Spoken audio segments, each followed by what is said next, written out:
firman-Mu yang membersihkan kami. Ketika kami masuk di dalam Kristus, maka kami dikuduskan, kami disebut sebagai anak-anak Allah, dan kami berhak untuk menerima semua berkat yang sudah Engkau sediakan atas kehidupan kami. Kami mau Tuhan terus tinggal di dalam Engkau, terus bersama dengan Engkau. Berikan kami hati yang taat kepada-Mu Tuhan. Mari Tuhan, urapi setiap kami. Dan inilah hari yang terutama, hari yang baru bagi kami Tuhan. Dan kami keluar dari tempat ini nanti Tuhan, kami sungguh-sungguh diubahkan. Terima kasih Tuhan. Berfirmanlah, ajari kami dalam nama Yesus. Amin. Silakan duduk. Sebelum saya sampaikan firman, ada Pak William yang akan menyampaikan sebuah apa yang dia lihat hari-hari ini, dan sebetulnya apa yang dia sampaikan nanti relevan dengan firman yang akan saya sampaikan, dan ini benar-benar pesan dari Tuhan ya. Mari kita akan meresponi dengan baik, melihat apa yang sedang terjadi di sekeliling kita. Itu semuanya sudah ada di Alkitab. Jadi mari kita dengarkan ya. Silakan Pak William.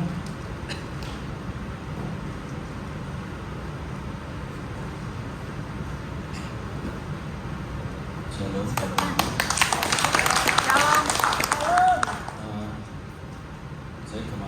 Saya puji Tuhan hari ini bisa datang. Kemarin sebenarnya saya udah kirim alat rekam segala ke Bu Monik buat kopi. Saya bilang saya nggak bisa datang sebenarnya karena saya ada sakit di belakang badan saya. Sakit ini saya tahu karena saya meleset, bukan aneh-aneh, bukan apa-apa, cuma saya meleset. Dan biasa saya kalau meleset itu biasanya cuma bisa duduk di kaki Tuhan, saya berdoa, tapi saya nggak berani minta sembuh. Tapi saya tahu Tuhan biasanya nyembuhin, makanya saya nggak minta. Udah biarin, saya tahu diri dikit lah gitu.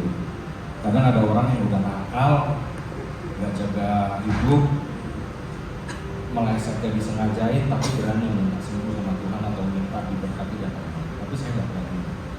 Tapi hari ini saya bisa datang, semuanya sudah baik-baik aja. Dan kemarin ibu telepon saya, kita bicara. Kemarin ini saya baru lihat status IG kawan saya, guru gitarnya anak saya. Dia punya murid, umurnya sama anak saya, umur 15 tahun, 2009, 15 tahun baru meninggal. Saya nggak tanya, saya kalau orang meninggal saya nggak pernah tanya kenapa, penyebabnya nggak pernah. Udah. Nah, beberapa bulan ke belakang, saya nggak tahu di Jakarta, saya nggak tahu di sekitar Bapak Ibu, coba perhatiin. Tapi di sekitar saya, anak-anak muda Kristen yang umurnya belasan tahun, teens, itu banyak yang meninggal. Status WhatsApp, status IG anak saya dalam 2 bulan itu bisa 4-5 anak meninggal, dan itu nggak jelas.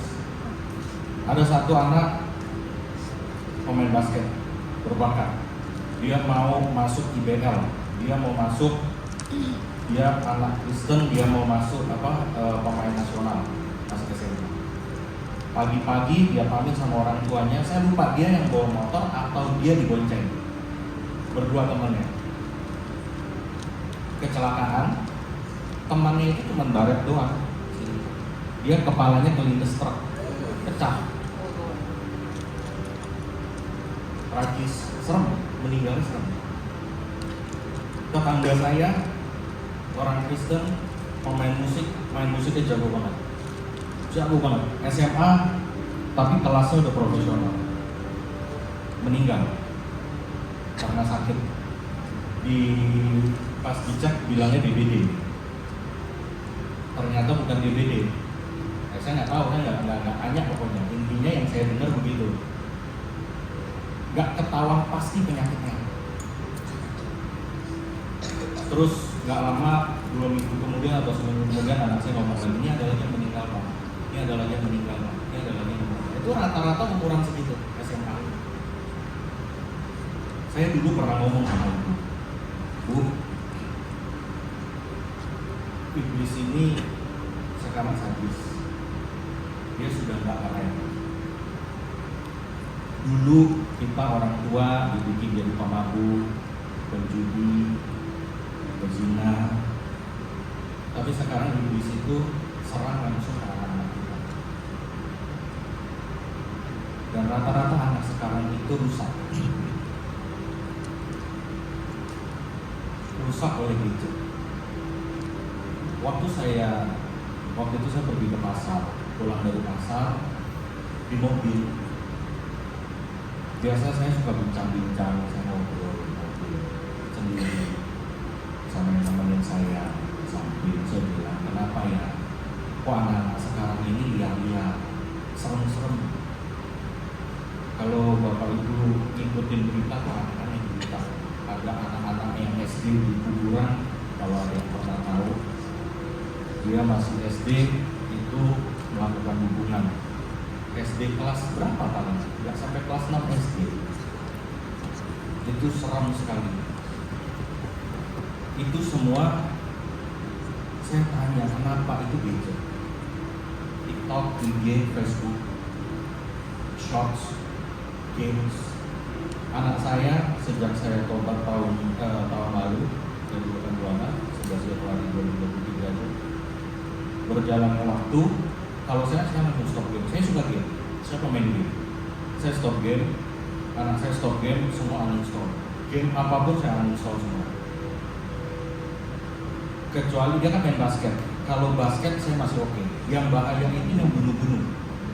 Entah itu tembak-tembakan, ya Counter Strike, Valorant, PUBG, FF, terus Mobile Legends. Itu kalau dilihat Mobile Legends itu isi karakternya semuanya setan. Thanos, Angela, itu semuanya setan. Zilong itu dewa perang. Tidak ada yang malaikat satupun.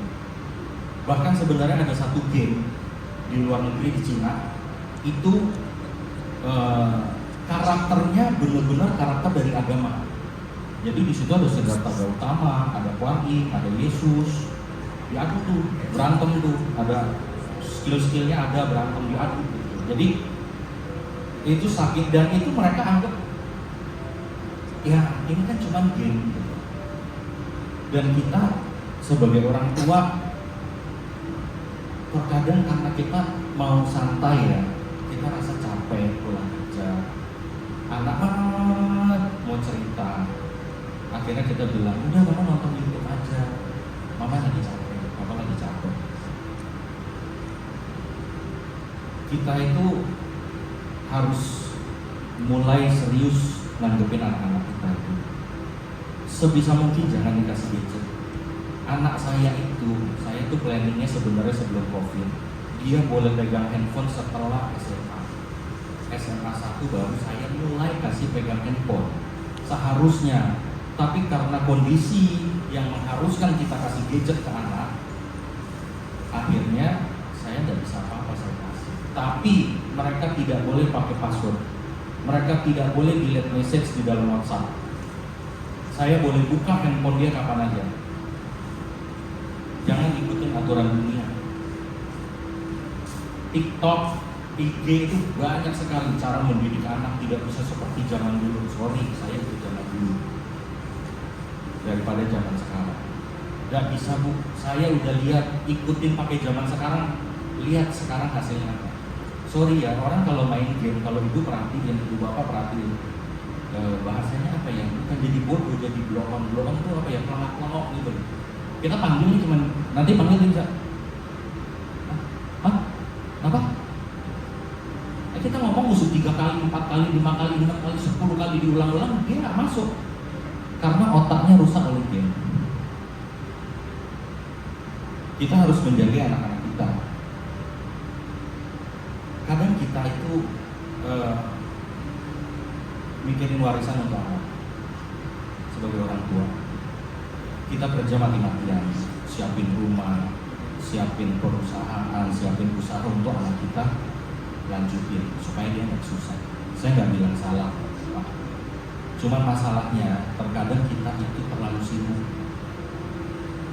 Kita sibuk cari duit, kita sibuk ngurusin warisan dunia, tapi warisan ilahi kita nggak pernah pikirin yang dua. Jujur Pak, saya dulu papa saya orang lumayan kaya, lumayan. Saya dikirim ke Singapura, toh jadinya begini. SMP nggak lulus, nembak, masuk SMP nggak lulus, kuliah nggak mau, belajar nggak mau, hidup semau-maunya. Kenapa? Saya tidak ada karakter ilahi di dalam diri saya. Satu-satunya warisan yang paling penting di dalam hidup ini adalah ketika kita ajarin anak kita karakter ilahi. Kita boleh nggak kaya, tapi kalau dia punya karakter ilahi, dia akan dipercaya oleh orang. Dia boleh nggak terlalu pintar, tapi kalau dia jujur, dia akan lebih berharga daripada orang pintar yang korupsi. Pasti, itu udah hukum alam, apalagi kita mengandalkan Tuhan. Masa sih Tuhan bikin malu kita? Nggak mungkin kok. Tapi masalahnya berapa banyak waktu yang kita mau invest untuk menumbuhkan karakter ilahi. Karakter ilahi itu nggak bisa istilah rohaninya itu impartasi. Kekudusan, kesucian, kesalehan seseorang tidak bisa diimpartasikan. Orang yang mendampingi pendeta besar, orang yang mendampingi pendeta yang kudus, orang yang mendampingi pendeta yang atau pendoa mendampingi orang yang kudus, itu nggak kecipratan kekudusannya, nggak bisa Pak. You fight sendiri, you paksa sendiri. Banyak orang itu ya baru jadi asyar aja. Saya lihat di Bekasi sini di gereja luar, pusat lagunya bukan main, bener. Saya nggak bukannya ini ya, cuman saya kadang ngeliatnya miris. Baru jadi kepala satpam, kepala keamanan, sombongnya. Jalan itu kita manggut, lihat dulu, gue pakai sepatu apa, mana kita barang-barang second pula nggak pakai. Kalau pakainya LV, oh langsung shalom Pak, oh iya, haleluya.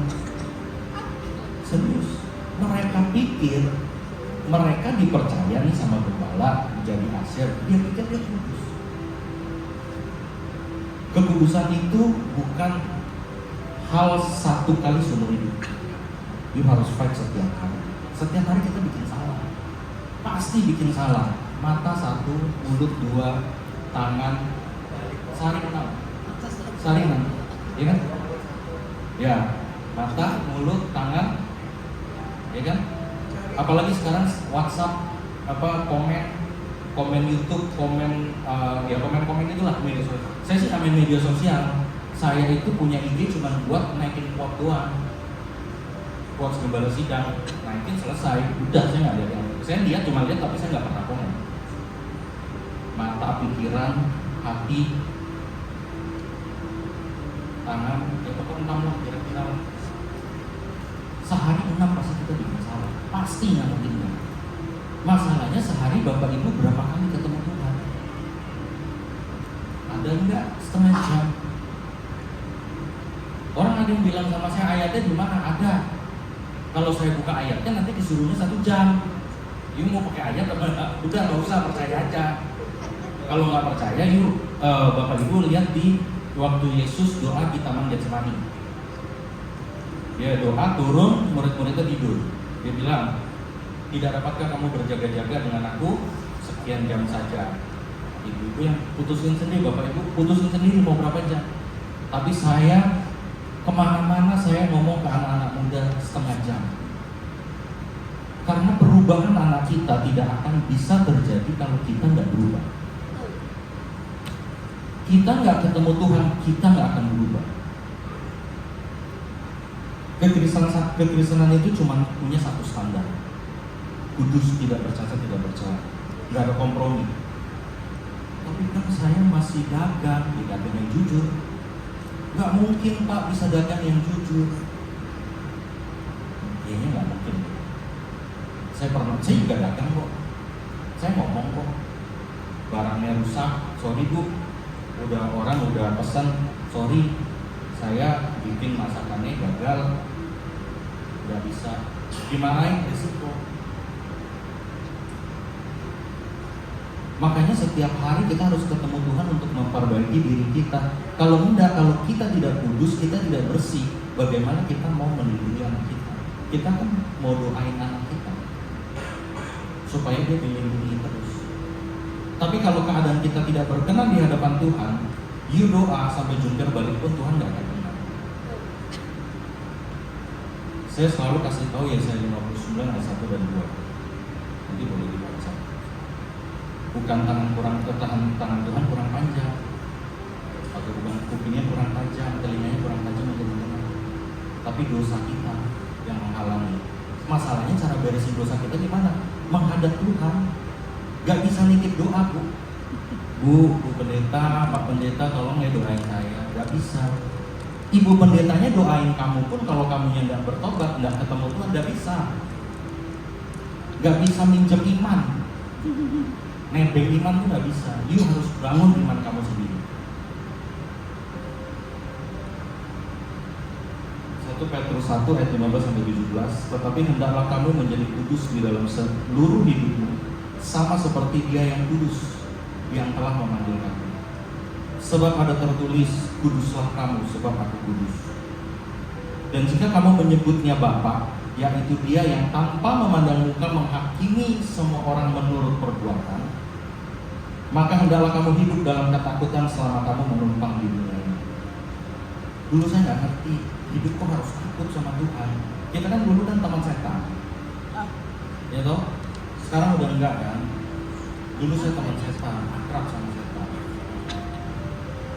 bercengkrama sama setan. Saya tahu arti takut, walaupun dia melindungi saya dalam tanda kutip, tapi tetap saya takut kalau ada dia hari itu. Saya nggak ngerti kok ikut Tuhan harus takut yang seperti apa. Kita harus hidup dalam ketakutan. Kalau apa-apa yang kita pikirkan, rasakan, lihat, dengar, lakukan, dan katakan itu menyakiti hati Tuhan. Itu ketakutan yang benar.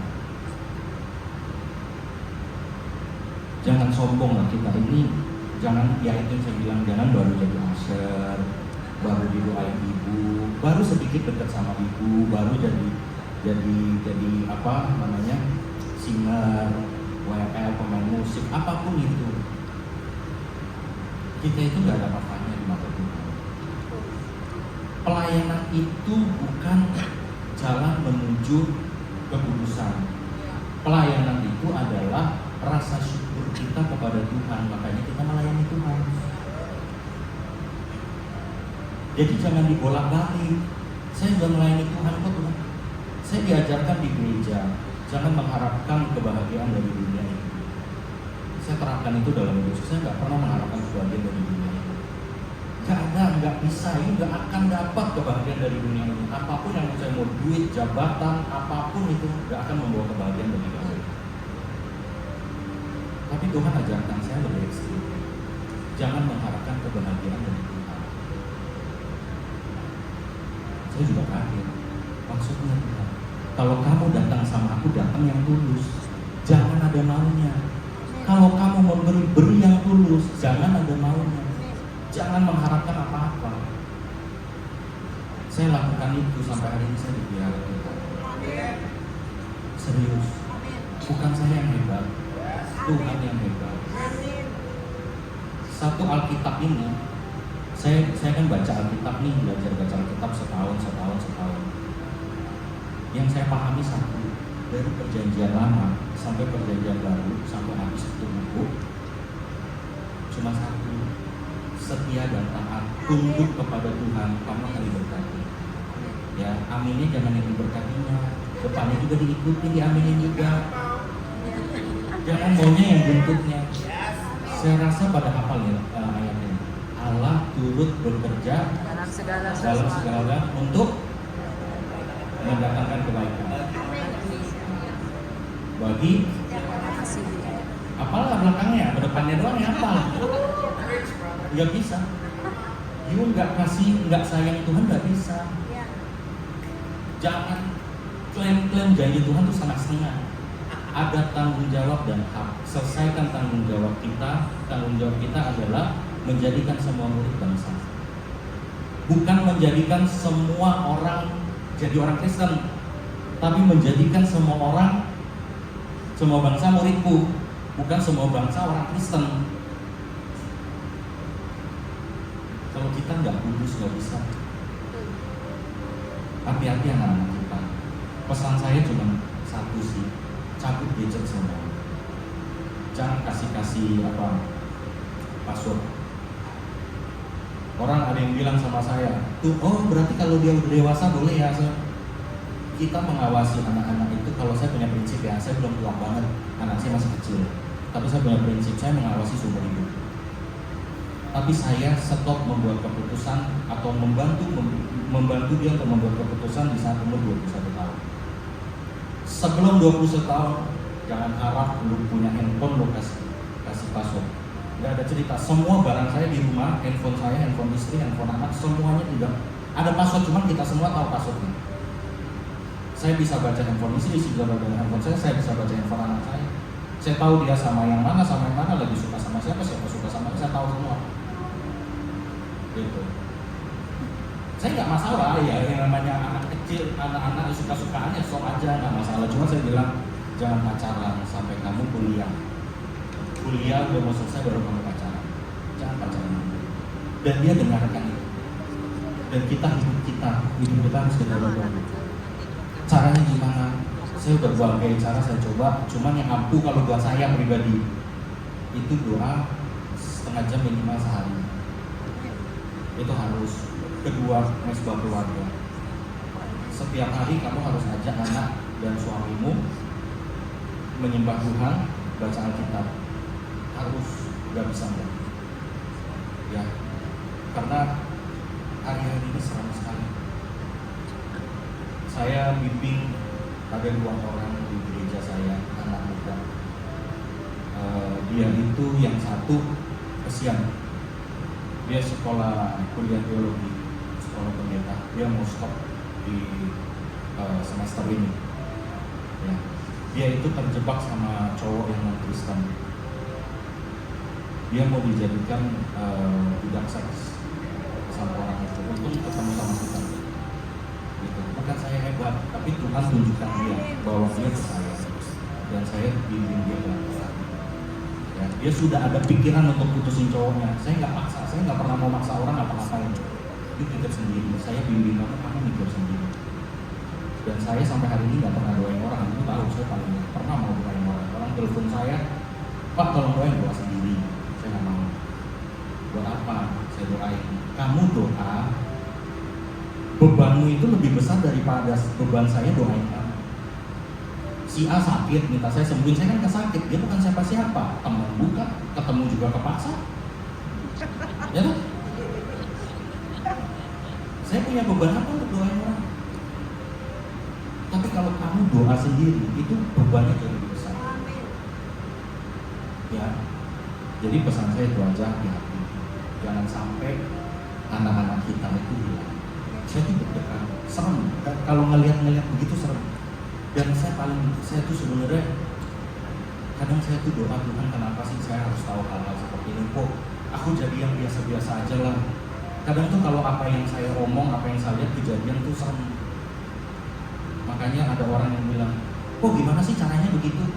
Udah gak usah dah, lu udah enak sekarang begitu, udah diam-diam aja. Tiap hari ketemu Tuhan setengah jam, mau makan apa bisa makan, mau kemana bisa pergi, ya kan? Udah enak hidupmu. Gak perlu tahu si A nanti akan begini. Kejadian jatuh, dia rusak, dia meninggal.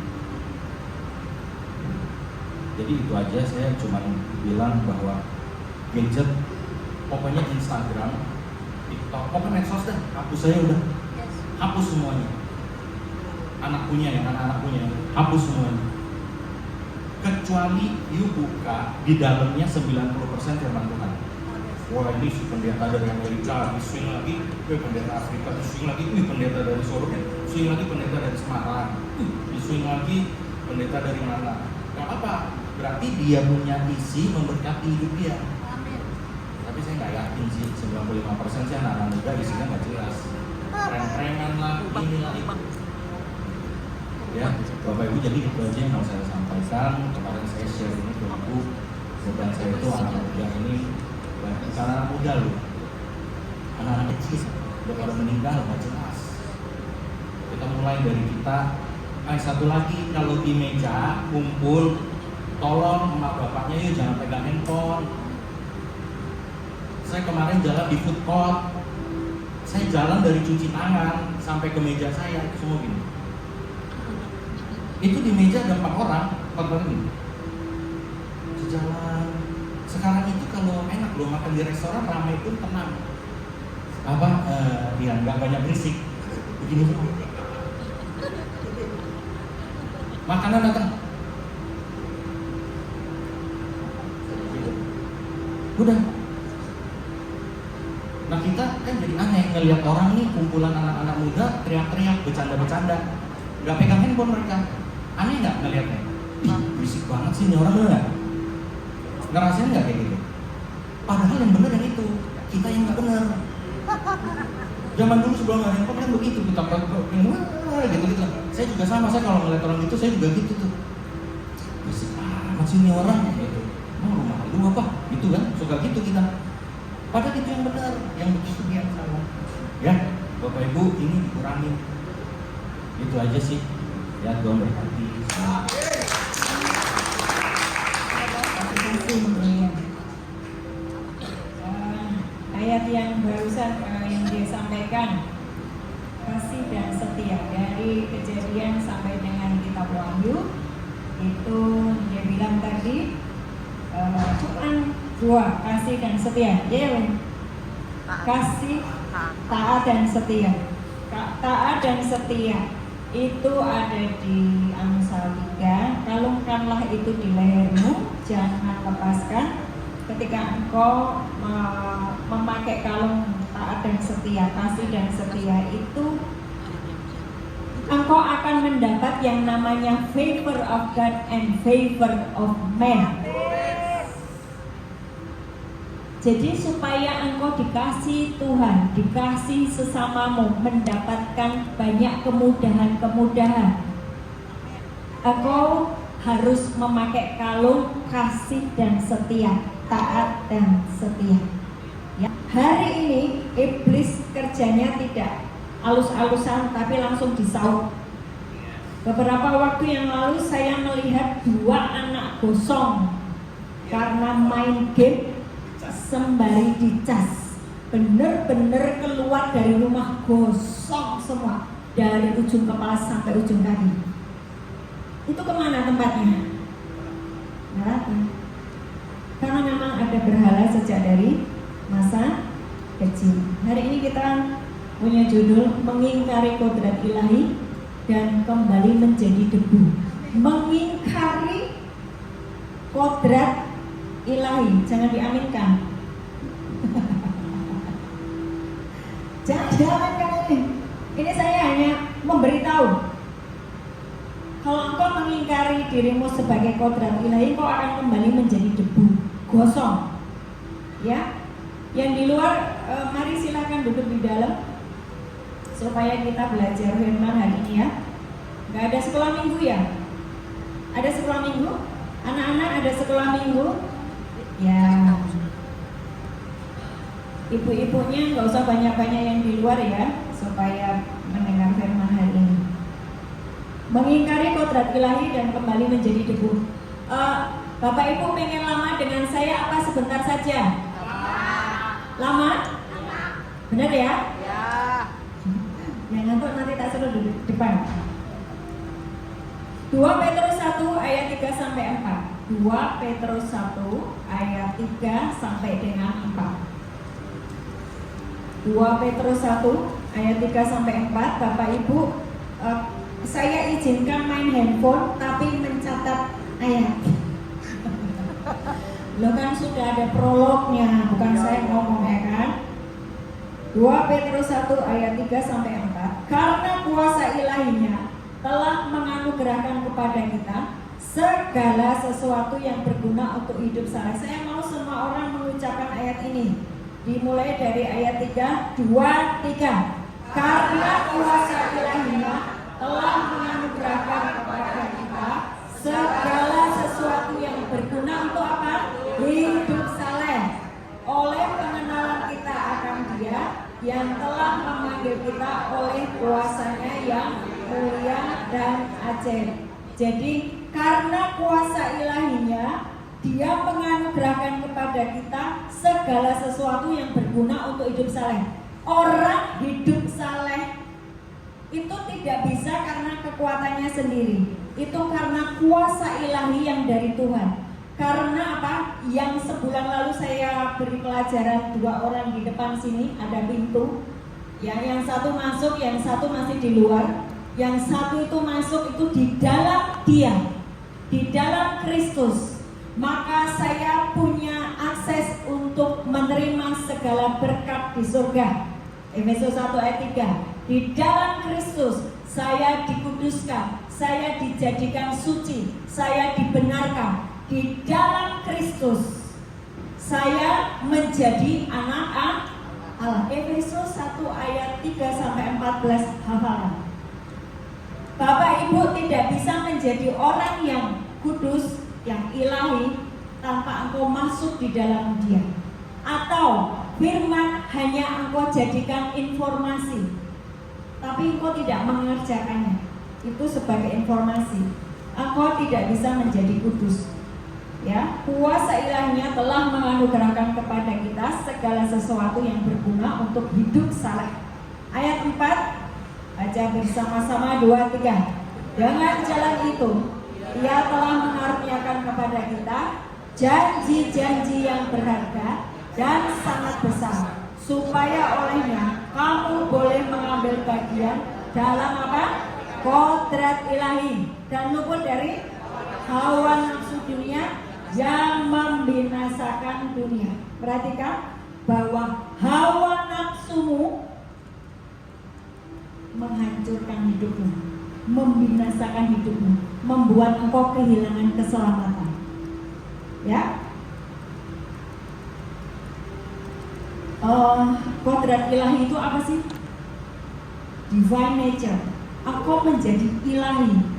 Oleh karena di dalam diri kita ini memang ada 2 unsur, tanah dan nafas Tuhan. Itu nafas Tuhan membuat kita ini memiliki hidup yang namanya hidup secara ilahi. Nah, perhatikan Efesus 4 ayat 22, mungkin di sana nggak ada. Ya, Efesus 4 ayat 22, yaitu bahwa kamu berhubung dengan kehidupan kamu yang dahulu harus menanggalkan manusia lama yang menemui kebinasaannya oleh nafsunya yang menyesatkan. Jadi hawa nafsu kita ini berbahaya ya.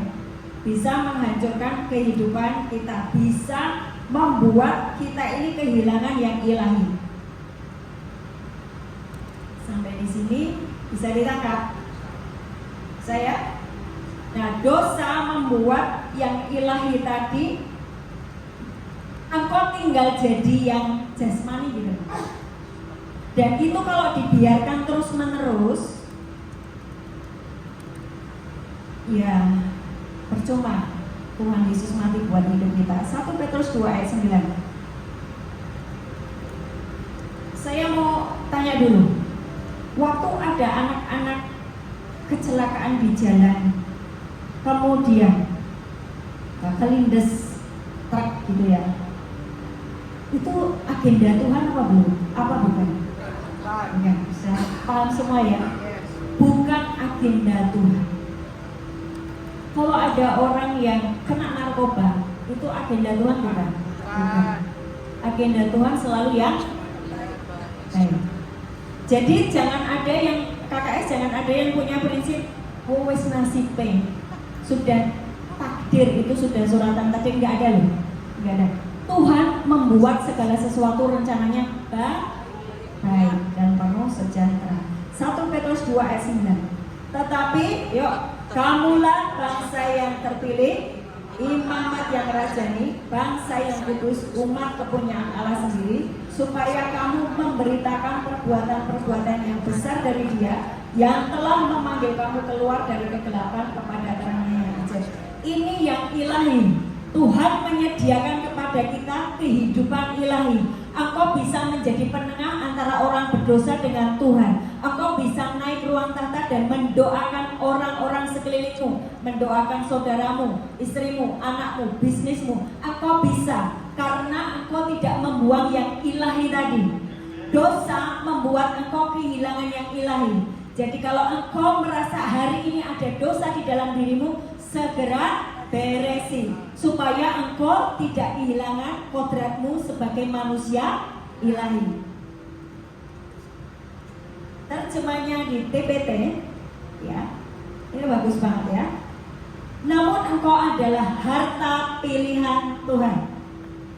Hari ini kalau engkau merasa aku tertolak, aku disakiti terus sama suamiku, aku tidak dikasih gaji, aku tidak, ini pokoknya semuanya itu. Ya, saya sih mengendus banyak yang sedang mengalami begitu ya. Saya ini kok sebagai istri nggak dikasih, saya ini kok suamiku itu memikirkan dirinya sendiri. Yang berkasih saya uang, hitung-hitungan sama istrinya, sementara istrinya ngitung dari pagi sampai malam kebutuhan sehari-hari itu berat, gitu ya. Tapi ngasihnya crit gitu. Itu membuat engkau itu merasa tertolak, tidak dikasih oleh suamimu. Itu bohong.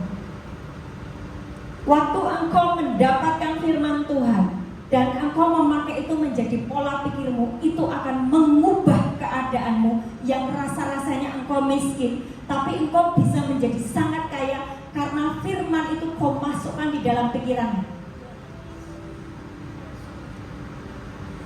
Semuanya, apapun, engkau sakit, engkau miskin, engkau hancur, pakai firman itu untuk kau masukkan di dalam pikiranmu, menjadi imajinasimu, menjadi perenunganmu, dan kau perkatakan setiap hari. Namun engkau adalah harta pilihan Tuhan. Ini yang terjemahan TPT ya. Para imam yang menjadi raja.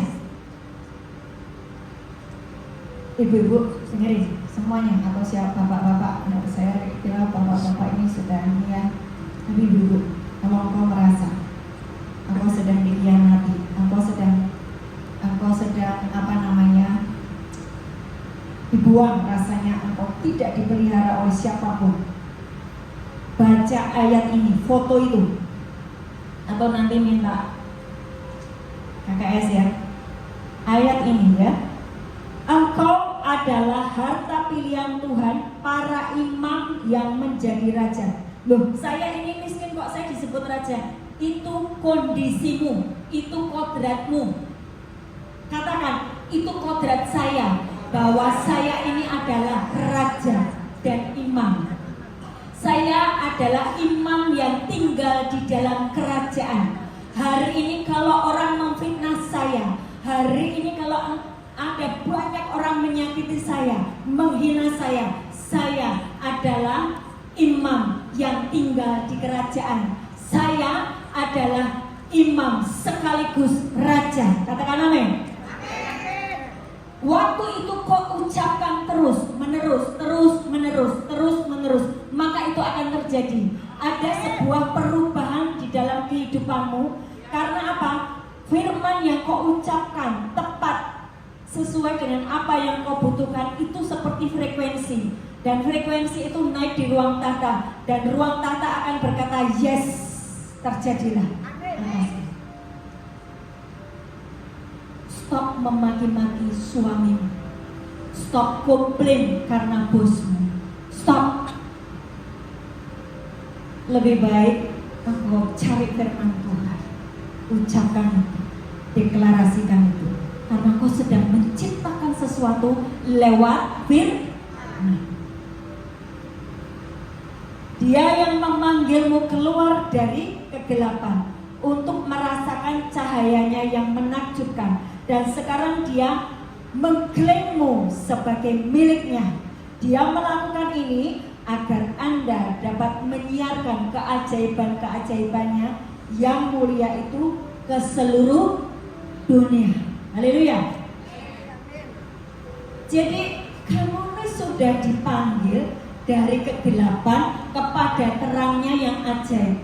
Tapi banyak orang yang sudah dipanggil dari kegelapan, dia kemudian bercahaya, balik lagi ke tempat sampah. Apa? Kembali kepada manusia lama. Dan kau sedang kehilangan semua yang ilahi yang Tuhan sedang sediakan. Maksudnya tahu ya, engkau sedang keluar dari kerajaan itu dan menjadi rakyat jelata, makanya miskin. Karena dosa yang tidak kau selesaikan. Engkau sakit hati terus, engkau konflik batin terus, engkau marah-marah terus, engkau kepahitan terus, engkau mengasihi dirimu sendiri terus. Itu seperti engkau membuka akses bawah. Yesus berkata gini, aku melihat iblis jatuh dari langit seperti kilat. Ingat ayat itu? Sebetulnya iblis itu sudah tak punya apa-apa, tapi karena engkau mendekati dia, engkau diinjak-injak oleh dia. Betul gak? Posisimu jadi sama dengan dia, di bawah, sementara posisimu di atas. Bukan sudah naik di ruang tangga. Saya sudah ajari loh. Posisi kita ini dua. Satu, memang secara jasmani kita ini sedang bercakap-cakap di dunia seperti ini, tetapi kita, roh kita ini sudah di ruang kata. Kalau engkau bikin dosa, engkau turun seperti iblis. Aku melihat iblis jatuh dari langit seperti ini, seperti ini. Mari segera berisi, ya, karena engkau dipanggil untuk menjadi imam yang tinggal di dalam kerajaan. Dosa membuat kita tidak mengalami yang ilahi, bahkan engkau kembali menjadi debu dan hilang selamanya. 1 Samuel 13 ayat 12 sampai 14. Ini tadi sebetulnya ya, William itu sudah nyentil sedikit ya. Orang-orang baru diangkat jadi kepala satpam, sudah belagunya minta ampun ya. Tapi ini bukan satpam, ini imam. Ini imam. 1 Samuel 13 ayat 12 sampai dengan 14. 12 baca bersama-sama. Pada waktu itu aku akan menepati kepada Eli segala yang telah kufirmankan tentang keluarganya dari mula sampai akhir. 13. Sebab telah kuberitahukan kepadanya bahwa aku akan menghukum keluarganya untuk selamanya karena dosa yang telah diketahuinya, yakni bahwa anak-anaknya telah menghujat Allah, tetapi ia tidak memarahi mereka. Ada ayatnya jebule ya. Jebule itu apa? Ternyata ada ayatnya ya. Bapak Ibu, kalau engkau tidak mendidik anak-anakmu, membiarkan anak-anakmu melakukan dosa, ayo, bisa dibunuh anaknya. Ayat 14. Sebab itu aku telah bersumpah kepada keluarga Eli bahwa dosa keluarga Eli takkan dihapuskan dengan korban sembelihan atau dengan korban sajian untuk selamanya. Kita ingat ayat Yesus itu domba sembelihan, betul ya? Jangan sampai ayat ini kena di kita. Oleh karena apa? Sebetulnya ini Elia ini sudah ditegur 2 kali. Kalau Bapak Ibu nanti baca di 1 Samuel 2 sebelumnya, dia sudah ditegur sama seorang abdi Allah. yang 1 Samuel 3, dia ditegur oleh Samuel kecil. Waktu itu Samuel dengar suara Tuhan dan Tuhan ngobrol dengan Samuel kecil. Terus Imam Eli nanya, Tuhan ngomong apa tentang saya? Ya loh? Itu kan kalian semuanya toh yang suka dinubuatin, gitu lah. Betul ya? Tuhan ngomong apa tentang saya? Terus hamba Tuhannya sudah ngomong, tapi engkau terus mengerjakan yang sebetulnya udah ditegur tadi. Banyak loh anak-anak Tuhan seperti ini, tapi KKS enggak ya? KKS enggak ya? Soalnya ibu galak. Loh, galaknya itu kalian bersyukur loh.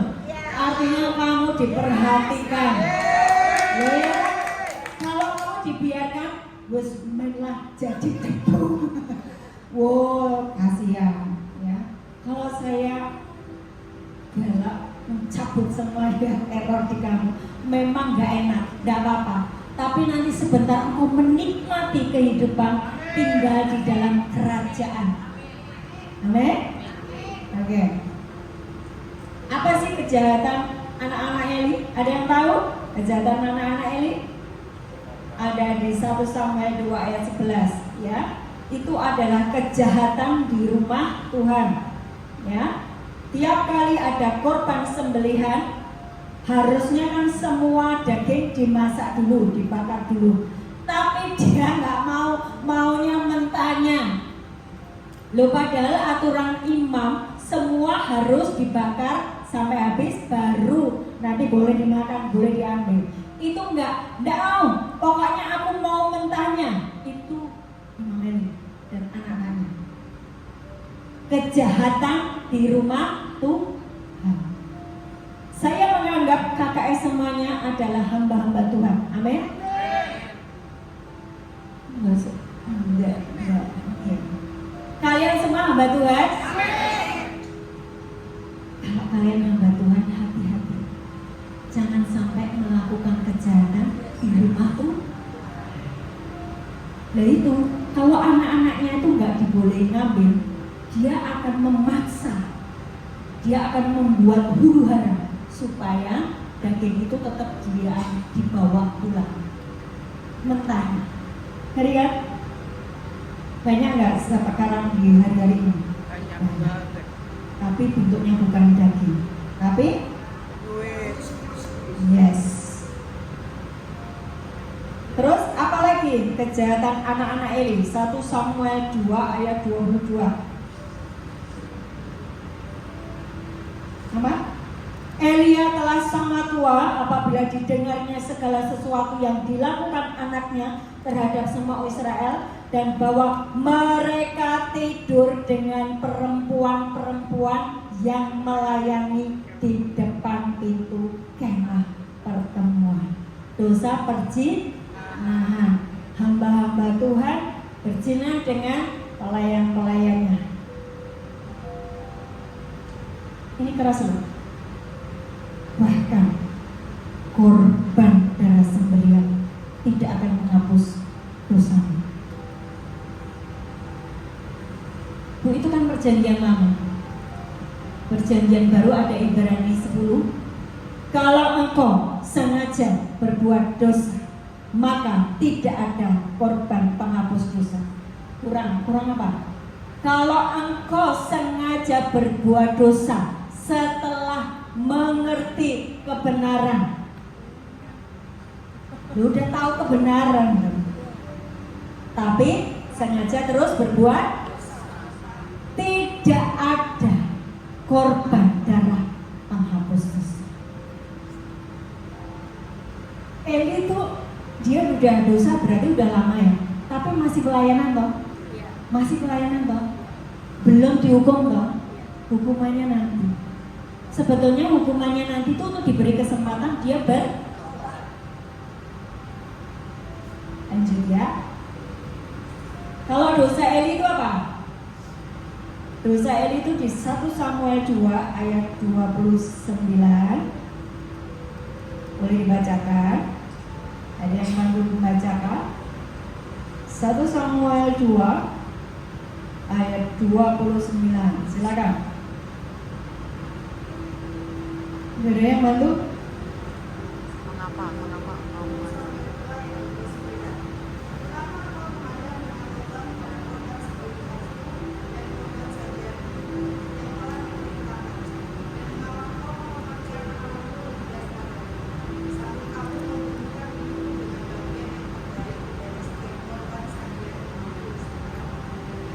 Iya.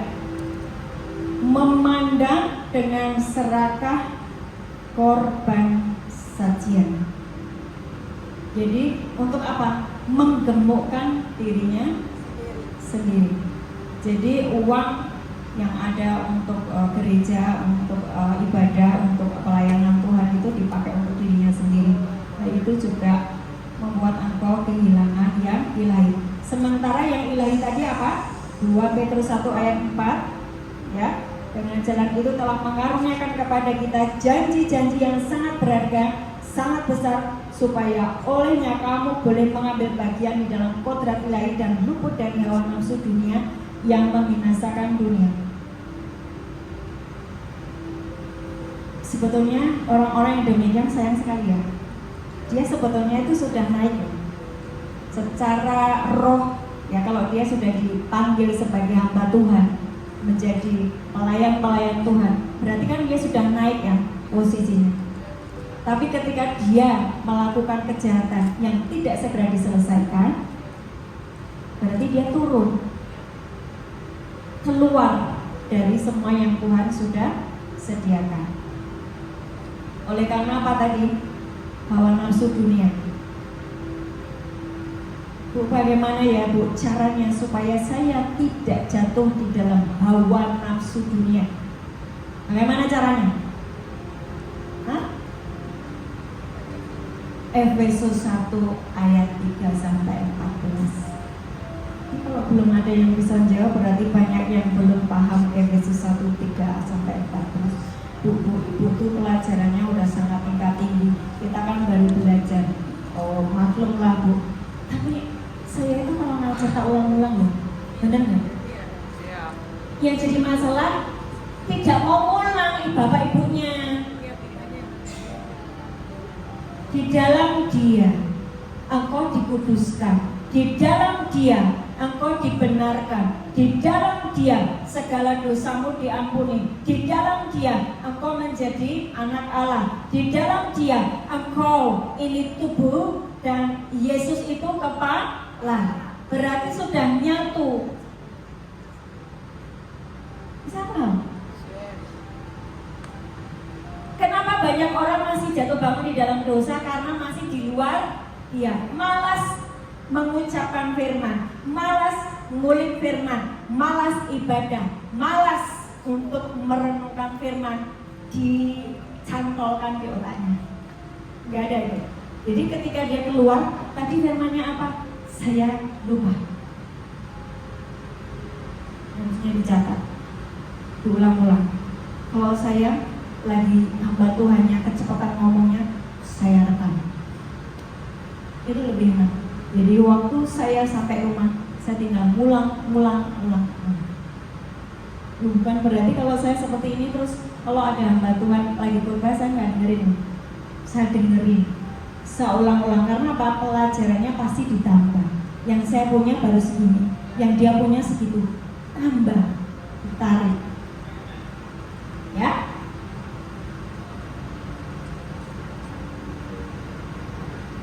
Ya, sekarang Efesus 4 ayat 22 coba bisa ditampilkan.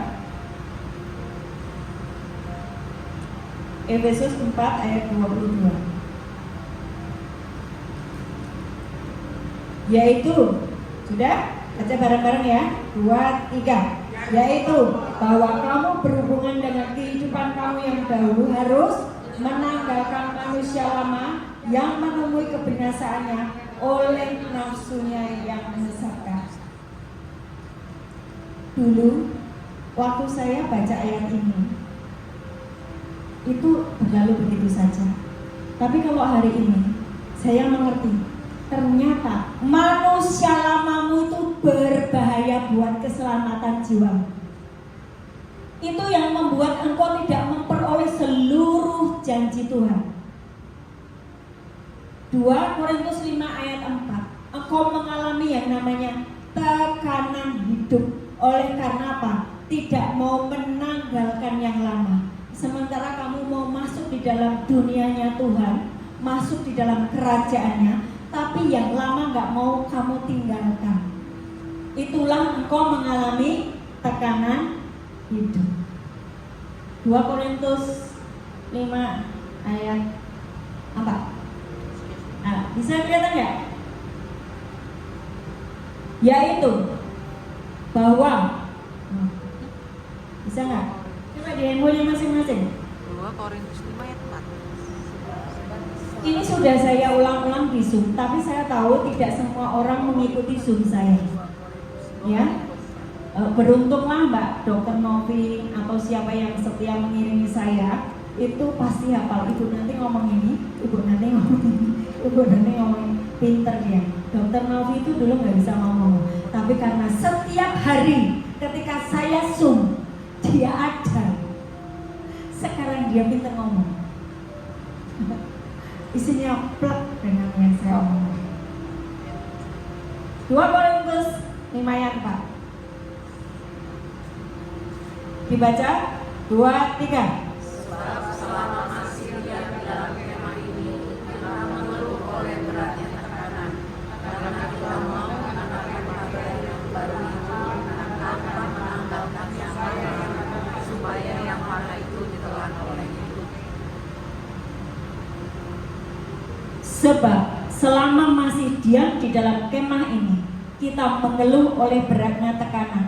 Engkau mengalami aniaya, engkau mengalami tekanan hidup, engkau mengalami emosi negatif, engkau merasa tertolak, engkau merasa dikhianati, engkau merasa miskin, tidak punya apa-apa, engkau merasa dikhianati, engkau merasa gagal. Itu adalah tekanan hidup. Kenapa banyak orang masih mengalami tekanan hidup? Karenanya manusia lamanya dan manusia baru. Bapak Ibu, kalau mau progres cepat hidupmu secara rohani, benar-benar engkau harus tanggalkan manusia lamamu. Apa sih Bu manusia lama? Manusia lama itu apa? Kelakuan kita sebelum terima Yesus, kelakuan kita sebelum terima firman, kelakuan kita yang membuat kita kepleset, jatuh, menyimpang dari jalan yang lurus. Apapun itu, engkau menganggap itu it's okay, baik-baik saja, tapi di mata Tuhan itu salah. Engkau tetap memakai manusia lama, dan itu ujungnya tekanan hidup. Kenapa Bu Ana rasanya kok tidak pernah ada tekanan hidup? Saya memutuskan untuk meninggalkan yang lama dan benar-benar imannya bulat 100, percaya Tuhan, hidup murni, suci, kudus, tahir, enggak ada tendensi apapun kecuali melayani Tuhan, bertobat sungguh-sungguh. Kenapa? Memang kami sepakat untuk meninggalkan yang lalu, ya. Hati-hati dengan manusia lamamu, paradigmamu yang salah, cara berpikirmu yang masih memakai manusia lama, itu bisa menyesatkan dan membinasakan. Kembali ke 1 Samuel 3 ayat 14.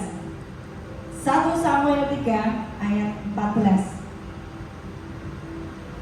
Sebab itu aku telah bersumpah kepada Eli bahwa dosa keluarga Eli takkan dihapuskan dengan korban sembelihan atau dengan korban sajian untuk selamanya.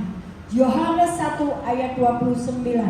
Yohanes 1 ayat 29. Pada keesokan harinya Yohanes melihat Yesus datang kepadanya dan ia berkata, lihatlah anak domba Allah yang menghapus dosa dunia. Jadi kalau hari ini Samuel itu hidup di dalam zamannya Kristus, dia nggak ada diampuni. Sampai? Enggak lah. Yang di 1 Samuel 3 ayat 14, takkan dihapuskan dengan korban sembelihan atau dengan korban sajian untuk selamanya. Kenapa? Dia sudah ditegur 2 kali. Yang pertama dengan abdi Allah, yang kedua oleh Samuel kecil. Hari-hari ini terlalu banyak anak-anak Tuhan sudah ditegur Roh Kudus berulang-ulang. Terus kemudian Tuhan mengirimkan hambanya menegur hidupnya, tetapi tidak ada perubahan. Itu namanya engkau sedang mendukakan Roh Kudus, atau itu yang namanya dosa yang mendatangkan maut. Apa itu dosa yang mendatangkan maut? Yaitu tadi, Roh Kudus sudah mengulang-ulang menegur, tetapi engkau berkeras bahwa ini yang salah suamiku, gara-gara suamiku begini, begitu. Ya. Jadi mari jangan sampai mengabaikan apa yang Tuhan sampaikan hari ini. Nah, sebagai orang-orang yang sudah mengerti kebenaran, hati-hati dengan dosa yang tersembunyi yang kita kekeh tidak mau bertobat, ya. Hati-hati dengan dosa yang tersembunyi dan kita kekeh, kita keras kepala tidak mau bertobat, terutama dosa dalam hal pelayanan, manipulasi di dalam pelayanan, mencuri uang gereja, seks menyimpang dengan hamba Tuhan, dengan pelayan-pelayan Tuhan. Hati-hati. Itu kalau engkau tidak bertobat, artinya engkau sedang mengerjakan dosa yang mendatangkan maut. Efesus 4 ayat 17 sampai 32. Efesus 4 ayat 17 sampai 32. Ini sudah paham semua ya? Sudah ya? Sudah Bu, Ibu sudah mengulang-ulang, bagus. Ayat 30 perhatikan. Dan janganlah kamu mendukakan Roh Kudus Allah yang telah memeteraikan kamu menjelang hari penyelamatan. Menjelang hari penyelamatan. Efesus 1 ayat 3 sampai dengan 14. Ayat 13 dan 14 berkata apa? Roh Kudus itu meterai bahwa kamu milik Allah selama-lamanya. Tetapi kalau Roh Kudus menegurmu dan engkau terus berbuat dosa, maka engkau sedang mendukakan Roh Kudus. Dia akan undur. Waktu Roh Kudus itu undur dari hidupmu, engkau sedang melakukan dosa yang mendatangkan maut. Untuk hal itu engkau tidak usah berdoa. Tidak usah mendoakan orang yang dosanya mendatangkan maut. Sekarang paham kan dosa yang mendatangkan maut? Paham ya? Apa sih dosa yang mendatangkan maut? Oh, itu menghujat Roh Kudus. Loh enggak. Ya sama bener menghujat Roh Kudus. Karena apa? Ini loh. Menghujat Roh Kudus itu gimana sih, kok aku enggak paham? Loh ini loh. Kau sudah tidak berkali-kali pikirinnya hamba Tuhan, dikasih kecelakaan, dikasih sakit, dikasih ono, dikasih itu, hancur semua bisnismu. Itu teguran, tapi engkau tetap berkeras. Nah, itu namanya engkau sedang melakukan dosa yang mendatangkan maut. Roma 1:27 sampai 32. Memang itu nggak ada di situ ya. Maaf Mas Yosi, karena ini ada tambahan.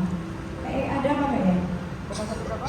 Roma 1:27 sampai dengan 32. Sudah ketemu? Baca bareng-bareng. 2, 3. Demikian juga suami-suami meninggalkan persetubuhan yang wajar dengan istri mereka dan menyala-nyala dalam berahi mereka seorang terhadap yang lain, sehingga mereka melakukan kemesuman laki-laki dengan laki-laki, dan karena itu mereka menerima dalam diri mereka balasan yang setimpal untuk kesesatan mereka. Dan karena mereka tidak merasa perlu untuk mengakui Allah, maka Allah menyerahkan mereka kepada pikiran-pikiran yang Terkutuk kok nggak ada suaranya ya? Kemana? Tertutup. Halo. Sehingga mereka melakukan apa yang tidak pantas, penuh dengan rupa-rupa kelaliman, kejahatan, keserakahan, kebusukan, penuh dengan dengki, pembunuhan, perselisihan, tipu muslihat, dan kefasikan. Mereka adalah apa? Pengumpat, pemfitnah, pembenci Allah, kurang ajar, congkak, sombong, pandai dalam kejahatan, tidak taat kepada orang tua, tidak berakal, tidak setia, tidak penyayang, tidak mengenal belas kasihan. Ayat 32 baca bersama-sama.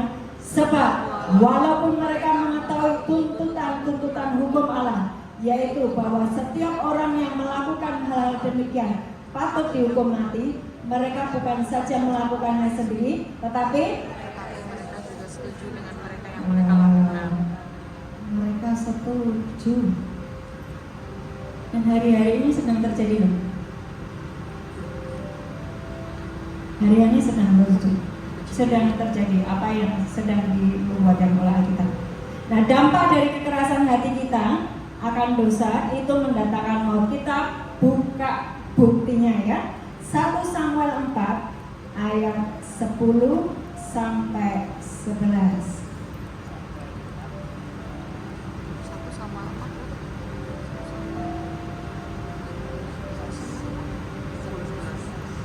Coba semua sudah? 1 Samuel 4 ayat 10 dan 11. Lalu berperanglah orang Filistin sehingga orang Israel terpukul kalah. Mereka melarikan diri masing-masing ke kemahnya. Amatlah besar kekalahan itu dari pihak Israel. Gugur berapa? 30.000 orang pasukan berjalan kaki. Dampak dari hamba Tuhan yang hidupnya melakukan dosa yang mendatangkan maut, maka rakyatnya, jemaatnya tiba-tiba mengalami yang namanya itu tadi. Ada sekarang orang-orang yang tiba-tiba meninggal, nggak jelas, betul nggak? Yang tadi diceritain itu, digigit nyamuk aja loh, dalam waktu sebentar ya udah mati. Tabrakan, terlindas, bunuh diri.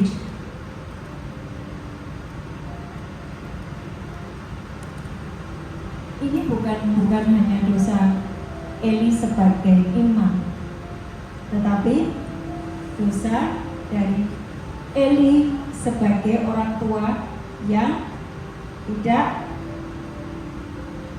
menegur anaknya, ya. Lalu berperanglah orang Filistin sehingga orang Israel terpukul kalah. Mereka melarikan diri masing-masing ke kemahnya. Amatlah besar kekalahan itu dari pihak Israel. Gugur 30.000 orang pasukan berjalan kaki. Lagi pula tabut Allah dirampas dan apa?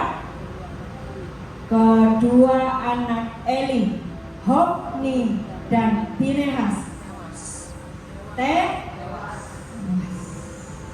ini bukan agenda Tuhan. Tuhan sudah menegur. Bapak Ibu, hari ini perhatikan anak-anakmu. Dengan sangat penuh kasih sayang, saya menghimbau kepada para orang tua, dirimu sendiri harus beres di hadapan Tuhan. Ketika engkau tidak beres di hadapan Tuhan, anak-anakmu juga tidak beres. Ketika kamu tidak beres di hadapan Tuhan, engkau menegur anak-anakmu gak punya power. Mama juga gitu kok. Misalnya tadi main gadget, jangan main handphone terus, ayo belajar. Kamu mau ujian, mama kan juga main handphone terus, kan gitu. Ya, sebagai orang tua kita juga harus memberi teladan. Nah, orang-orang seperti Eli itu kan sudah tinggal di dalam ruang Maha Kudus ibaratnya ya. Dia sudah connect dengan Bapa di surga, ya kan? Betul nggak? Tapi dia harus kehilangan kodrat ilahinya, kembali menjadi hilang loh, kehilangan kemuliaan Tuhan, kehilangan Tuhan selama-lamanya. Mari kita melihat yang pertama posisi sebagai imam tinggal di kerajaan. 1 Petrus 2 ayat 9 tadi menjadi ingatan kita terus menerus, ya, bahwa kita ini adalah imam yang tinggal di dalam kerajaan. Posisimu udah bagus banget, jangan kau tukar dengan apapun, ya. Dan orang-orang yang punya kodrat ilahi, satu itu posisinya sebagai imam yang tinggal di kerajaan. Yang kedua, dia memiliki otoritas yang tinggi. Sebagai makhluk yang punya kodrat ilahi, diberi apa? Kunci-kunci kerajaan surga. Matius 16 ayat 19. Apa sih maksudnya otoritasnya tinggi? Kalau dia berdoa, doanya tajam, doanya dikabulkan, apapun yang dia ucapkan terjadi. Nah, seorang istri yang mungkin dia tidak diperhatikan suaminya, tetapi kalau otoritasnya tinggi di ruang tata, siapa yang akan memberkati dia? Suaminya yang disayang. Sebab kita ini mempelai Kristus. Dia adalah mempelai laki-laki, ya kan? Naiklah terus ke ruang tata, jangan kau buang kodrat ilahimu, supaya apa? Engkau memiliki otoritas yang tinggi. Ketika engkau mengucapkan sesuatu itu terjadi. Loh, ini gini loh. Meskipun kamu tidak punya uang, tapi kalau otoritasmu tinggi, engkau bisa menarik uang itu datang kepadamu. Gitu loh. Diberkatilah aku berlimpah-limpah seperti Yabes, diperluaslah wilayah bisnisku, dan aku akan mengembang ke kiri dan ke kanan. Kesakitan malapetaka tidak akan menimpa aku, karena aku punya otoritas, karena aku tidak membuang yang ilahi tadi. Maka apapun yang aku ucapkan terjadi. Ketika aku berkata, ini Bapak Ibu masuknya ya, ketika Bapak Ibu berkata, aku tidak mau kehilangan kodrat ilahi, aku memiliki otoritas yang tinggi, maka apapun yang aku ucapkan terjadi. Doa yang benar adalah ketika engkau mengucapkan firman sesuai dengan kebutuhanmu. Ucapkan saja. Sekarang mungkin kamu nggak punya uang untuk membayar kontrakan, tetapi ketika engkau selesai dengan konflik batinmu, selesai dengan pikiran negatif, selesai dengan marah-marahmu, engkau masuk di dalam Dia, engkau percaya di dalam setiap ketetapan Tuhan, engkau bisa berkata, utara, timur, selatan, berkat datang atasku. Maka berkat itu datang. Gak ada imam yang kere, gak ada imam yang miskin, gak ada. Engkau adalah imam yang tinggal di dalam kerajaan. Tidak ada anak-anak kerajaan yang miskin. Masalahnya engkau miskin karena engkau keluar dari kerajaan. Engkau menjadi satu dengan iblis yang sudah jatuh seperti kita tadi. Nyatu dengan dia, maka engkau miskin, engkau sakit, engkau frustasi, engkau depresi, engkau kehilangan banyak hal yang Tuhan sudah sediakan. Ketika engkau tetap mempertahankan posisimu sebagai orang yang memiliki kodrat ilahi, engkau akan memerintah bersama dengan Kristus. Wahyu 20 ayat 6. Ini yang selalu saya ngomong ya. Jangan mau jadi orang rakyat jelata ya. Mari mulai dari sekarang menjadi ikut memerintah bersama Raja. Wahyu 20 ayat 6. Baca bersama-sama. 2, 3. Berbahagia dan kuduslah ia yang mendapat bagian dalam kebangkitan pertama itu. Kematian yang kedua tidak berkuasa lagi atas mereka, tetapi mereka akan menjadi apa? Imam-imam Allah dan Kristus, dan mereka akan memerintah sebagai raja bersama dengan Dia 1000 tahun lamanya. Ini pengajaran sudah sering diterima toh? Tapi kenyataannya hidupmu bakal betul toh? Betul apa betul? Betul apa betul? Jujur. Jadi sebabnya apa?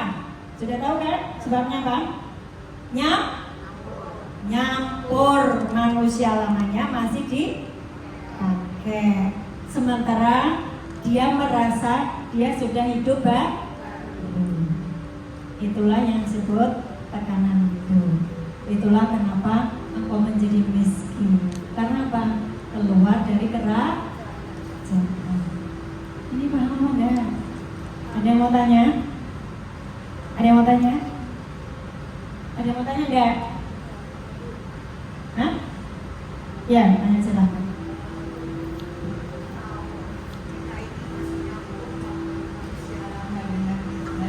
Itu mendeteksinya bagaimana?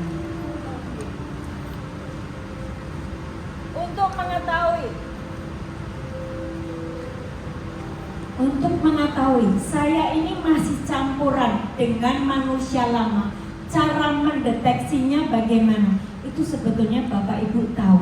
Karena ketika engkau marah, itu sebetulnya Roh Kudus negur. Kenapa kamu jadi manusia lama lagi? Ketika kamu menggosip, kenapa kamu jadi manusia lama lagi? Ketika kamu sakit hati ketika difitnah, kenapa kamu jadi manusia lama lagi? Ketika kamu suamimu tidak kasih kamu duit, kamu jadi tersinggung. Orang lain disayang-sayang sama suaminya, kenapa aku tidak? Engkau mengasihani diri sendiri, engkau menjadi manusia lama lagi. Padahal itu cuma seperti itu. Kayaknya sampai tapi itu menjerumuskan kamu, membuat engkau keluar dari kerajaan. Kalau engkau menjual sesuatu dan gak laku-laku, sampai loh. Apa? Pikiranmu naik duit. Oh, waktu kamu menjual sesuatu, Bu, saya ini sudah kelilit utang, tapi saya mau menjual rumah saya, gak laku-laku. Piye caranya ya? Ini nih di sini nih otaknya isinya duit, bukan firman. Makanya sampai tua gak akan laku-laku. Saya tahu, saya kalau jualan rumah, ngontrakin rumah seminggu, kling, orang datang. Terbukti. Karena apa? Pikiran saya firman. Saya percaya Yesus menyediakan semua. Apalagi, misalnya gini ya. Saya Bu sudah belajar mengampuni, tetapi suami saya tuh bikin jengkel terus. Bagaimana nih ceritanya tuh? Bagaimana suruh mengampuni? Wong dia setiap hari saya buka mata itu dia udah ngomel-ngomel. Bagaimana saya bisa mengampuni? Kamu tetap menjadi manusia lama, meskipun suamimu yang bikin gara-gara. Dampaknya tetap miskin. Karena Mazmur 133 berkata, orang yang rukun berkat Tuhan diperintahkan datang. Nah, kamu bertengkar terus. Enggak kok Bu, enggak ngomong-ngomong itu dalam hatimu tuh membara api kemarahan, kesal. Mangkel, perlu tahu ya. Oh, bahasa Jawa tuh mangkel. Apa lagi yang mau tanya? Bu, kenapa saya sakit nggak sembuh-sembuh? Bu, kenapa saya sakit nggak sembuh-sembuh? Hah? Satu, karena dia mungkin masih pakai manusia lama. Yang kedua, imannya tidak bulat tapi kayak donat, tengahnya bolong. Bolongnya itu apa?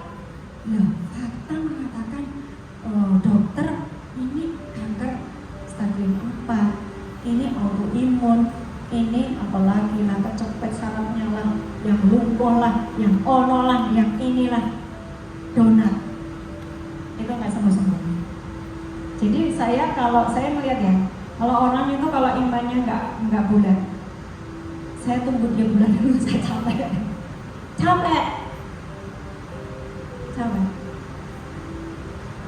Nah, Bapak Ibu perhatikan, kalau engkau sehat, kan minimal mengurangi biaya berobat toh. Lu berarti kan juga jadi kaya toh.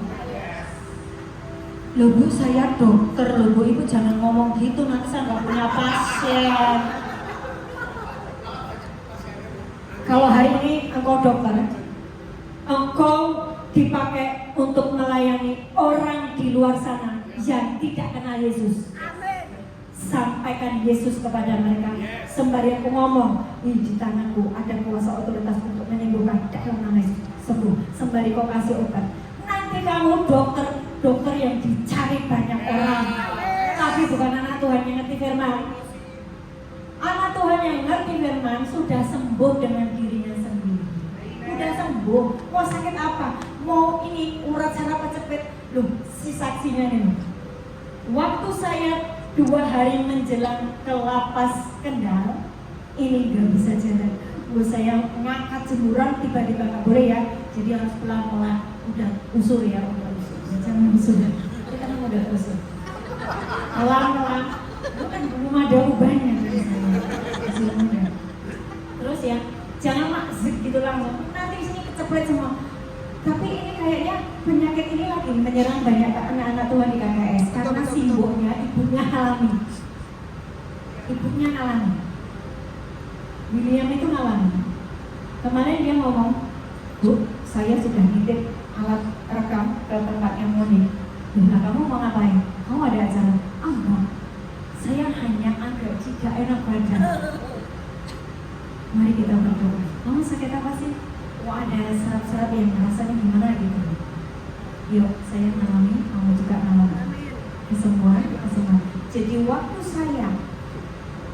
saya jalan di bandara Jakarta itu kan panjang sekali. Belum begitu kakinya Bapak itu kan sakit ya. Nah, Tuhan, aku ini mau melayani Engkau. Sembuh ya Tuhan, sembuh ya Tuhan. Dalam nama Yesus, enggak saya izinkan orang pun memijit punggung saya. No. Tuhan, malaikatmu saja. Waktu saya selesai khotbah di lapas, sembuh total. Itu cuma 3 hari. Karena saya punya iman, kalau sakit tidak boleh lebih dari 3 hari, seperti Yesus. Haleluya. Duitmu jangan dicacah untuk beli obat yang mahal, ya kan? Nggak mau yang dipraktekkan. Oke? Ya. Hari ini milikilah iman yang penuh supaya tubuhmu sehat. Hari ini jangan konflik suami dan istri supaya engkau kaya. Kok materi? Enggak, kalau kamu kaya kan kamu bisa memberkati banyak. Iya kan? Kok materi? Ya jadi api-api. Ada lagi yang mau tanya? Ada lagi yang mau tanya? Bu, kenapa anak saya kok nggak berhasil ya? Cari kerjaan itu susah sekarang ya? Kok ibu enggak? Saya enggak. Karena saya punya ayatnya apa? Ayatnya apa? Nih, kakak saya nggak tahu sama sih. Ayatnya apa? Tuhan yang jadikan kita kaya. Ayatnya di mana? Ini loh, Bu, anakku tuh susah cari kerjaan, sudah nyari kemana-mana nggak dapat. Ayatnya di mana? Hah? Anak cucu orang benar. Yosua 1 ayat 8 dan 9. Perkatakan firman Tuhan siang dan malam, maka engkau akan menjadi orang yang berhasil dan beruntung. Mazmur 1 ayat 1 sampai 3. Orang yang kesukaannya adalah firman Tuhan, dia akan berhasil, selalu berhasil. Yeremia 17 berkata, berbahagialah orang yang mengandalkan Tuhan, maka apapun yang dikerjakan berhasil. Itu loh, semuanya ada firman-Nya. Termasuk yang dosa-dosa tadi ada firman. Sekali lagi Bapak Ibu, kalau engkau sudah pelayanan, engkau bikin dosa di dalam pelayanan, hati-hati. Enggak hanya engkau saja yang dibunuh. Itu kan Imam Eli kan jatuh terus mati. Anak-anaknya Eli juga ditewas pada waktu peperangan. Dan apa? Tabut dicuri oleh Filistin. Artinya apa? kemuliaan Tuhan sudah tidak ada di rumahmu ketika engkau berbuat dosa. Dosa yang berhubungan dengan pelayanan. Kenapa saya ngomong kayak gini? Karena KTS semua adalah hamba Tuhan. Saya masih nunggu pertanyaan lagi. Coba ada yang mau tanya lagi? Kalau sudah kita close. Masih kurang pelajarannya. Ada yang mau tanya? Ada yang mau tanya? Cukup jelas? Pertemuan nanti bulan Juli semua sudah progres ya? Belum semua. Dan saya itu memang seorang yang dipanggil untuk menjadi mentor. Kalau mentor kan mesti ngawasi pertumbuhannya kok. Iya kan? Betul nggak? Hari ini sudah menerima kebenaran. Dosamu itu diselesaikan. Dosamu diselesaikan. Maka engkau masuk di dalam kerajaannya, menjadi imam yang tinggal di dalam kerajaan. Ya, Juli minggu kedua hari Sabtu. Semuanya yang diingat-ingat ya, kita ada di sini setiap Sabtu kedua. Sabtu minggu kedua. Boleh minta rekamannya enggak Bu buat dengar-dengaran lagi, kan setiap kali habis ibadah kayak gini selalu ada rekamannya. Iya, selalu ada rekaman. Ada yang mau tanya? Bu, bagaimana mendoakan anak-anak saya yang masih suka gadget? Itu bukan didoakan. William berkata, selesai dengan gadget. Ada waktunya tertentu ya, nah.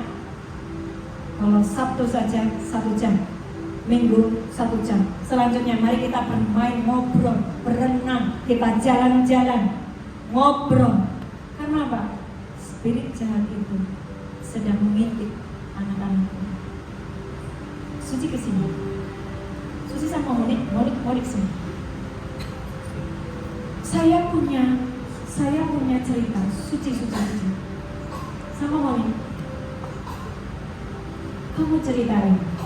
Waktu itu Dominic ini kan, Dominic itu loh yang anaknya Suci. Itu pintar banget. Dia pintar, saya tahu dia pintar. Makanya saya kasih nama Daniel. Yang sangat cerdas. Dia kan mau dibaptis. Ceritakan ketika mau dibaptis. Ini ada saksinya soalnya. Cerita. Shalom Bapak Ibu semua. Jadi kilas ya. Jadi kemarin waktu mau dibaptis itu Dominic itu nungguin omanya tuh lagi di konseling dulu sama Bu Hana. Jadi dia main gadget, main game. Kan kalau anak kecil itu kalau mamanya lagi sibuk dia lebih sibuk juga di gadget gitu, main game. Jadi udah selesai itu Bu Hana. Saya itu dia ditanya sama si Ibu Ana.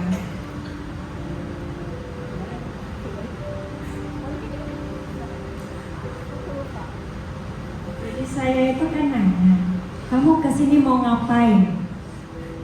Kok saya ajak ngomong kok matamu di game terus? Jadi sembari saya ngajak ngomong itu matanya ke game gitu loh. Ini padahal face to face dengan saya. Sebentar Bu, nanti saya mati ini Bu. Wah, mati kok Bu. Ini gimana sih Bu? Tan. Kamu kesini mau baptis atau mau main game? Saya keras. Baptis. Taruh. Taruh ini. Ada cerita yang lucu. Setelah jadi baptis. Ini saksinya. Ini anak-anak tuh ya, anak-anak kalian ya. Saya sih udah nggak punya anak-anak kecil ya. Nanti cucu-cucu saya. Amin. Doakan ya. Sama aja belum. Habis dibaptis. Ya. Habis dibaptis. Ditanya, mulai sekarang Tuhanmu siapa? Game apa Tuhan Yesus? Tuhan Yesus. Terus dia ngomong apa? Dia bilang Tuhan Yesus kan, saya bilang ya udah berarti mulai sekarang tuh udah nggak boleh main game lagi. Terus dia diem. Terus dia bilang, ya tahu gitu saya nggak dibaptis. Itu anak-anak. Itu anak-anak. Anak-anak masih kecil. Dia bisa menukar Tuhannya dengan game. Kalau Bapak Ibu tidak keras, hati-hati, ya. Bu, jangan kan anak-anak saya aja penggemar game. Silakan. Terima kasih ya. Ya, kita bangkit berdiri.